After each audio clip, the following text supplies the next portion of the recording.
ప్రభు అయిన యేసుక్రీస్తు నామములో మీకు సమాధానం కలుగును గాక.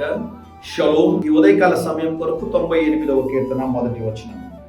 యెహోవా ఆశ్చర్య కార్యములు చేసి ఉన్నాడు. దేవుని నామానికి స్తోత్రం కలుగును గాక. మానవుల యొక్క నైజం గురించి చెప్తాను, జాగ్రత్తగా గమనించండి. మనకున్నటువంటి అలవాటు గురించి చెప్తాను, మనకున్నటువంటి బలహీనత గురించి చెప్తున్నాను. దేవుడు మనకి మేలు చేసినప్పుడు ఆ మేలుని తొందరగా మర్చిపోతాం. అయితే మనకు కలిగినటువంటి సమస్య, మనకు కలిగినటువంటి ఇబ్బంది, మనకు కలిగినటువంటి ఆ శోధనలు, మనం ఎదుర్కొన్నటువంటి సమస్యలు జీవితకాలం అంతా మనం జ్ఞాపకం చేసుకుంటా ఉంటాం కదా ప్రియులారా.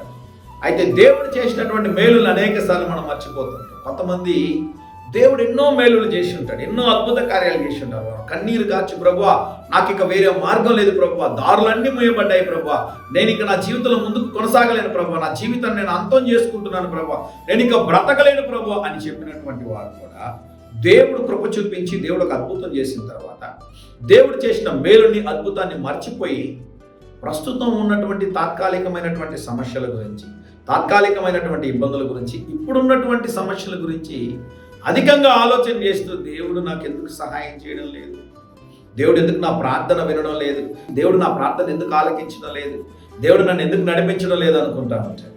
ఈ రోజు ఉదయకాల సమయంలో ఒక మాట జ్ఞాపకం చేస్తున్నాను. నీ జీవితంలో దేవుడు ఎన్ని అద్భుతాలు చేశాడు నన్ను అడుగుతారా? నా ఊహకు మించిన అద్భుతాలు దేవుడు చేశాడు. ఎప్పుడు చేశాడంటే అనుదినము చేస్తూ ఉన్నాడు దేవుడు. ప్రతిరోజు అద్భుతాలు దేవుడు చేస్తూ ఉన్నాడు. మనందరి జీవితంలో దేవుడు చేసే ఒక అద్భుతం ఏంటో తెలుసా? ప్రతిరోజు ఉదయం లేగానే మనం కళ్ళు తెరుస్తున్నాం. దేవుడు నామానికి స్తోత్రం కలుగు. దేవునికి ఆయుష్ని ఇచ్చాడు, దేవునికి ఆరోగ్యాన్ని ఇచ్చాడు, దేవుని కృప నీకు తోడుగా ఉందని దేవుని సేవకుడిగా తెలియజేస్తున్నాం. ఆయన ఆశ్చర్య కార్యములు చేయి దేవుడు. నేను ప్రార్థన చేస్తాను ఈరోజు, ప్రభా ఈరోజు ఈ వీడియో చూస్తున్న మా ప్రియుల జీవితంలో ఒక్క అద్భుతం చేయి ప్రభు. ఏకీభవిస్తారా? నాతో పాటు ప్రార్థనలు ఏకీభవించండి. ధైర్యంగా ఈ దినాన్ని ఎదుర్కోండి. ఈరోజు దేవుడు ఒక అద్భుతం చేయబోతున్నాడు. ప్రియ పరలోకపు తండ్రి, ఈ దినం మా ప్రియులు తలపెట్టే కార్యం అంతటిలో జయమును అనుగ్రహించు, ఒక ఆశ్చర్య కార్యము యేసు నామములో జరిగించమని ప్రార్థిస్తున్నాము. ఆమేన్, ఆమేన్.